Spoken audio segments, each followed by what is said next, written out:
You guys have been asking for more boat-related content. Well, this isn't a boat, but it is boat-related. It's a really cool outboard that I got in.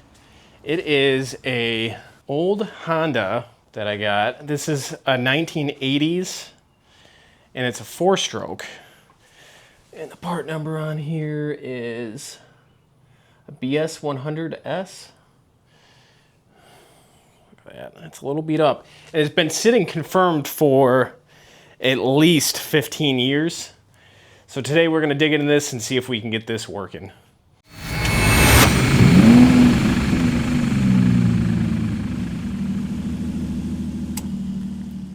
Let's take the top off here.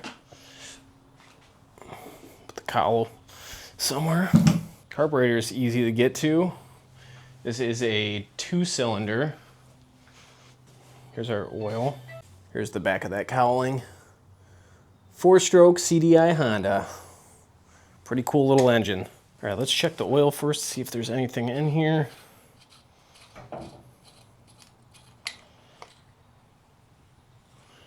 Nope. Nothing in there. Take these spark plugs out and see what's going on.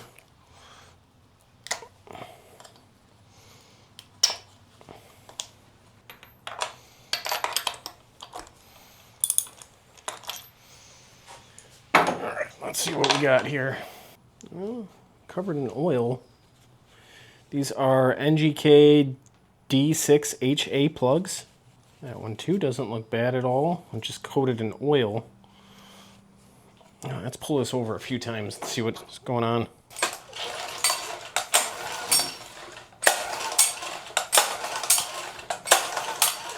Seems like it rolls pretty easy, but it's almost like we're still engaged in gear. We got oil leaking out of some port over here, which looks like it goes to... So this port right here, when I spin the motor over, you can hear it.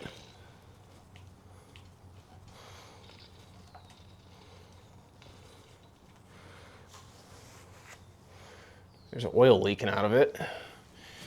And that hose line runs from there up to right here. I'm not sure what this is. But with everything out, now is a good time to test for spark. We got spark there. Yep, we got bright spark there too as well. All right, so we got spark. Now I want to test compression.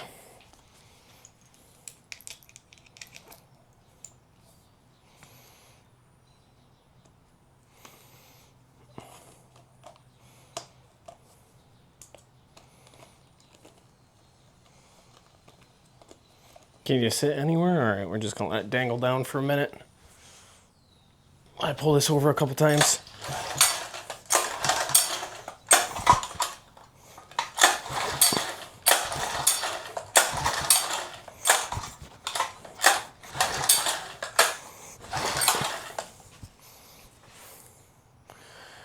Got 150 on that cylinder, so that's excellent.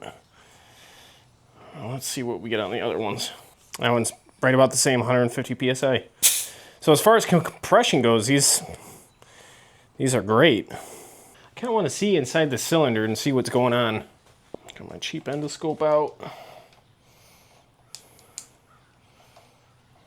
Woohoo!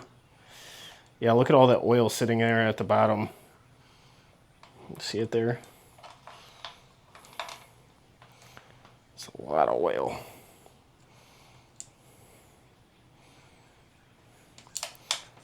What about the bottom cylinder? Same thing. I'm gonna have to pull this over quite a few times. Try to get all of this oil out of the cylinders. And with this being a 4-stroke, I'm assuming it has valves. I just don't know where they would be. The cylinder walls look pretty decent. Just, yeah, look at all that oil down there. That's a lot. So maybe we can spin this over fairly quickly and purge some of that. All right, we're over on the other side now. We're gonna try to get this carburetor off. It doesn't look too difficult. Looks like we just got a couple of lines to pull off here and then a couple bolts. Try to get this carburetor off. And if any of you are longtime viewers, you'll notice that the picture might look slightly different, and that's because I finally upgraded my camera. I have been using my phone for literally the past year since I started YouTube. And it was quite inconvenient. I was constantly filled up with space on my camera, and between taking pictures of my kids and YouTube, my phone was constantly full. I always had to buy storage. So hopefully this works out better. There we go. Get it way out of the way.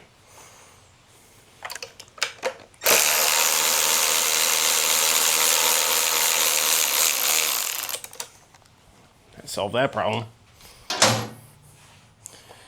All right, so we got our intake here, which is just a screen.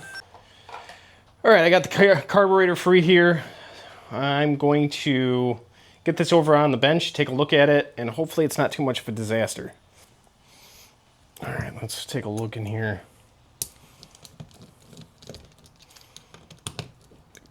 The carburetor is fairly clean, outside-wise.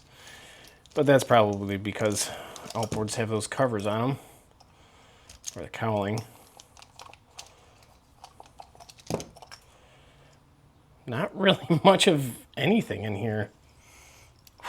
Smells like really old bad gas, but other than that, oh, this has got a pressed pin. Let's see if I can wiggle that out. And some of these they have, you can see on the end here, it's splined, so when you press them in, they won't walk their way out. Viton tip on there. Looks good. Let's see if we can pull this jet out. Looks to be the main jet here. We get this emulsion tube out. Yes. Maybe. There we go. There's the emulsion tube. Everything else can stay in here. Not really quite sure where the pilot is. But we're going to get this over the ultrasonic and... oh, pilot's on the outside. So got that one. And it looks like we might have an air-fuel mixture screw here. So let's see how many turns in it takes. It's like a half turn. Hold on. Oh, there's the O-ring. That looks... this carburetor looks great. Anyway, let me go get a tea bag. We're going to drop this in the ultrasonic. Just give it a good clean. Make sure everything's clear in this, and then bring it back. Car body first.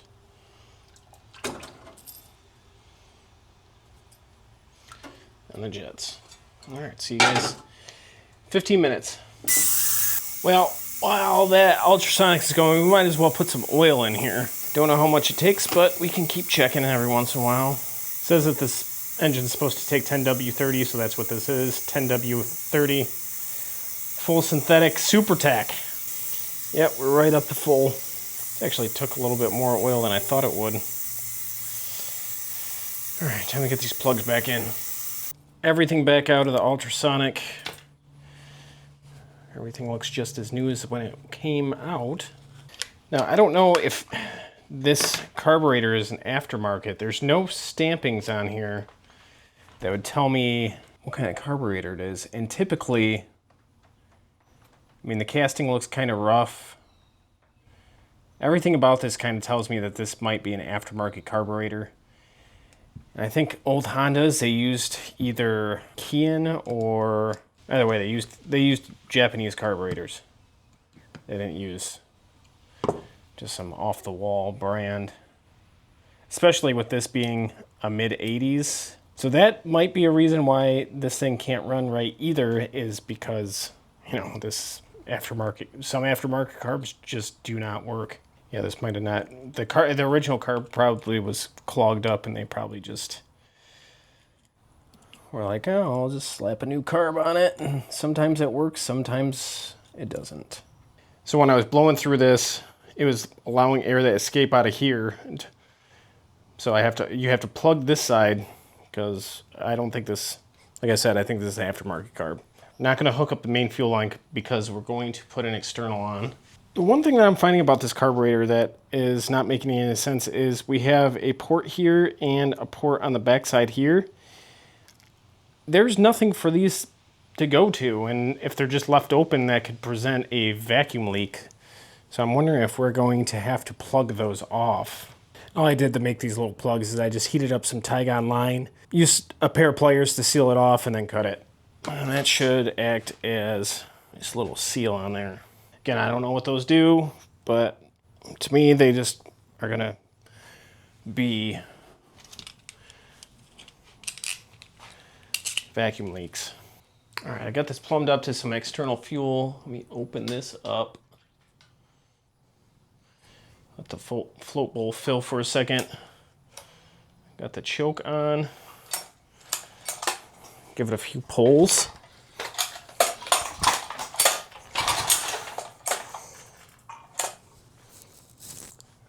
And we just have gas just pouring out.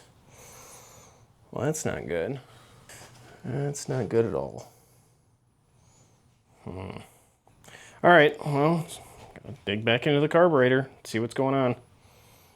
After messing with this carburetor for a while, it still leaks, and I really don't think this is the right carburetor.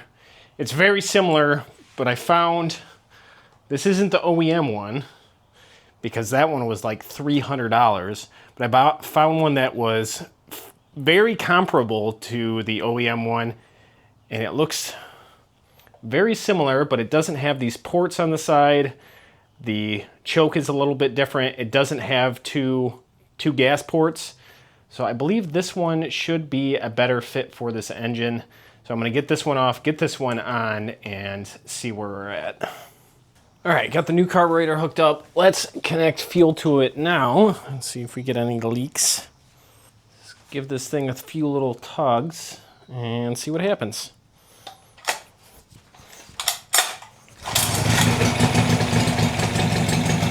No way.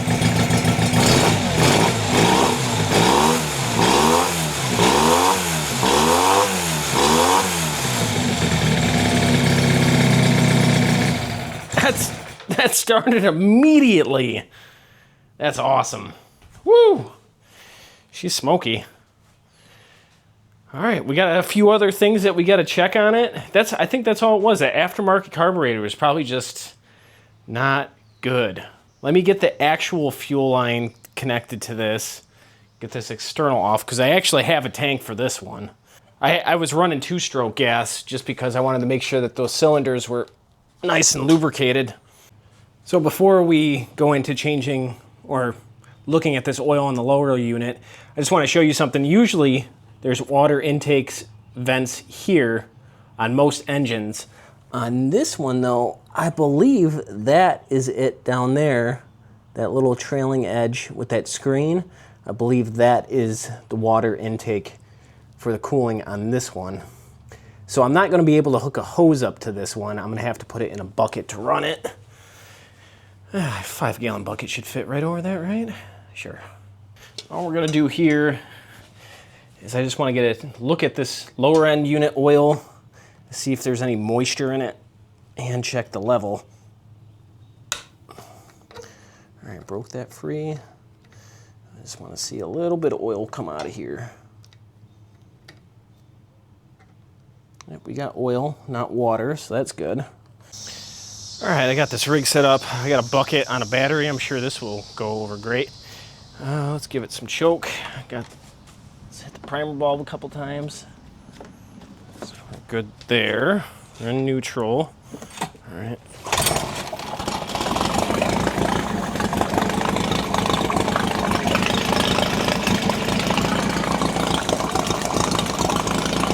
Don't have any water coming out though.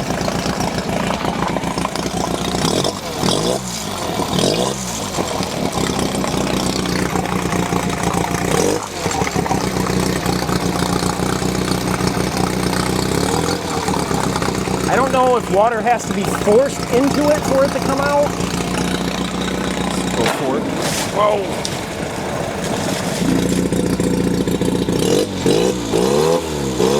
Shut it down for right now. I don't see any water coming out. Whew. This thing smells like it hasn't been ran in a long time. So we got a hose here. It's coming all the way up. It looks like to a water jacket port here. All right. Like I said, I just don't know if we have enough flow. I don't know if it has to flow in and up. All right, I hear air coming out the bottom, so that is clear. So I'm gonna go put some more water in here, and if it's not pumping water out, that means we have an impeller issue.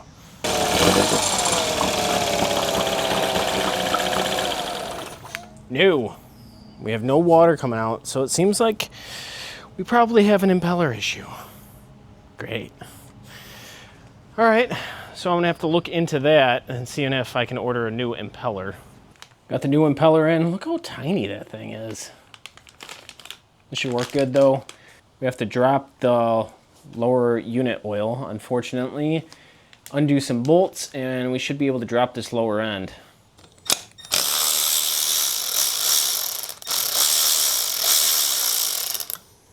Like 4 bolts here.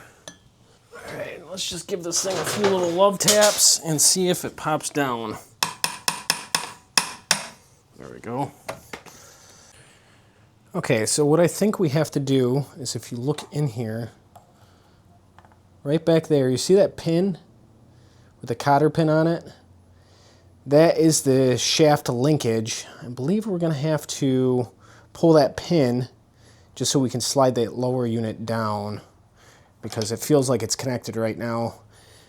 Typically you can just pull a lower unit off, but on this one I don't think we can. So I'm gonna get this heat sink moved out of the way and get this pin pulled, and then I'll bring you back in once I get that lower unit dropped.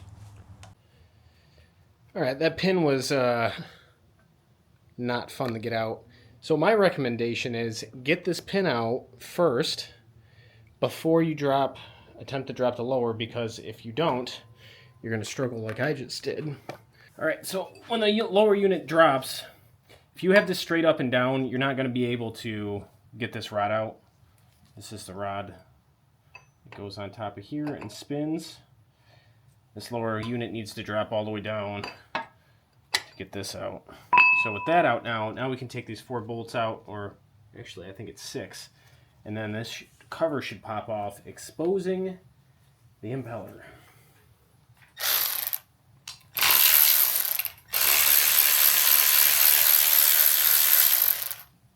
Now with this one off, we should be able to expose the impeller. Yep, that's exactly what we're looking at. See the impeller there? It's got a broken fin there. I mean, it's still fairly pliable. It should have still worked to some degree. See, some of these veins are cracked. Oh, that's exactly why we weren't getting water. You can see in there.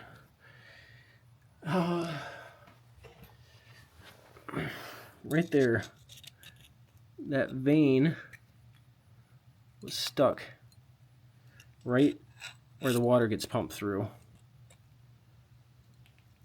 No bueno. All right, we're gonna pop our new one in. This one looks like it was all plastic. This one has a metal insert, which I like that better.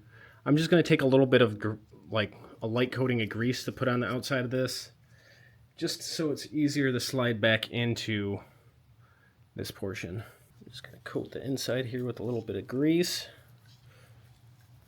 That way too, before water starts pumping, we don't get a dry start. So this has a flat spot on it. We're gonna line that right up. It doesn't matter which way you bend these fins, they're all going to correct themselves as soon as you start the engine. So I'm gonna try to get them all to bend one way. It's not centered, but it'll be fine.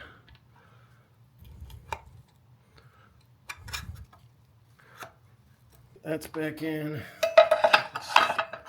Take this, put that back on. Now we just got to lift the lower unit up back into the engine and start getting it bolted down. And just so I didn't miss anything, and if you guys are running into this issue, if you're doing this engine, or if you're just watching just to watch, that's fine. But if you are doing this engine, just make sure there's a tube in here that needs to line up in here, and that's the hardest part about getting this lower end back on, is this needs to line up, and the tube bends, so a lot of times it doesn't like to cooperate. All right, we got it lined back up. So one important thing, especially dropping the lower ends, if you can't get stuff to line up, just move the prop back and forth a bunch of times. There's rods and shafts and everything needs to align. Getting that tube in there was one thing, and then there's that shaft that goes up in the motor, and that connects to essentially the crankshaft there, and that has to line up to its splines or whatever it is in there that has the connection, and then there's your gear shifting linkage. We got that lower in, so now it's time to fill this up the proper way. You now get to see the right way to do this, instead of through the top and building pressure. So let's start pumping some oil in here. Once it's full, we should see it start leaking out of that oil level. There we go. Yep, she's full.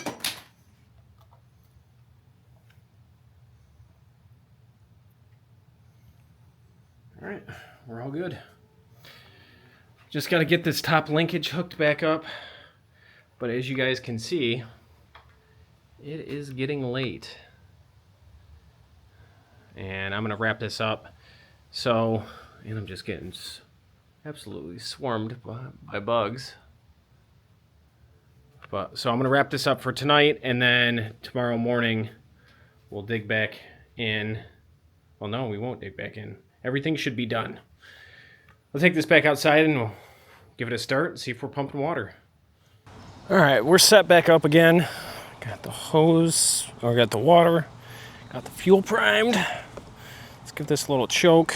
We are in neutral. All right, let's see.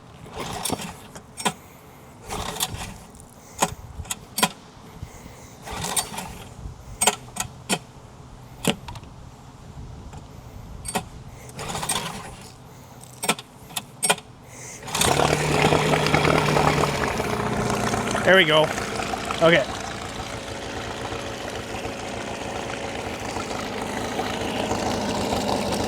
Pouring water out now. It's perfect. Oh. All right, so our impeller's working now. Let's try to start this again.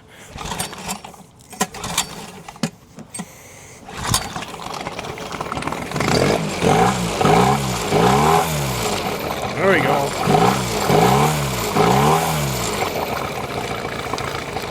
Water sounds great.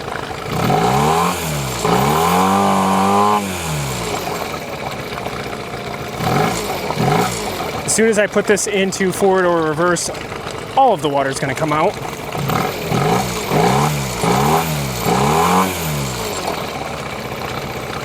The new impeller is working great. It's really flowing water.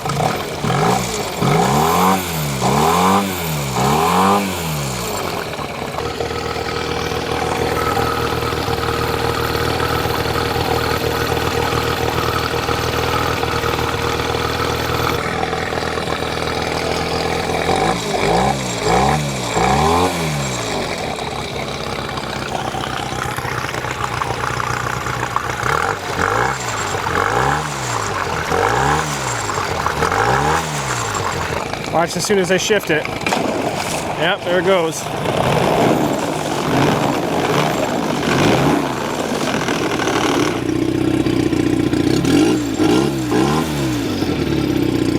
All right, we're gonna shut it down. Wow. This thing runs awesome. Super happy with it. Nice little running 10 horsepower 4-stroke. Well, I hope you enjoyed today's video. I had a lot of fun getting that 10 horsepower engine running again. If you like this kind of content, I got more right here. I do rescues, revivals, and repairs every single week. This video is coming out a couple days later than it's supposed to. Usually it's Friday, but I got a little busy. It happens. If you like this video, the biggest thing you can do to support the channel is leaving a thumbs up down below, possibly subscribing if you like this kind of content. Thank you so very much for watching, and I will see you next week.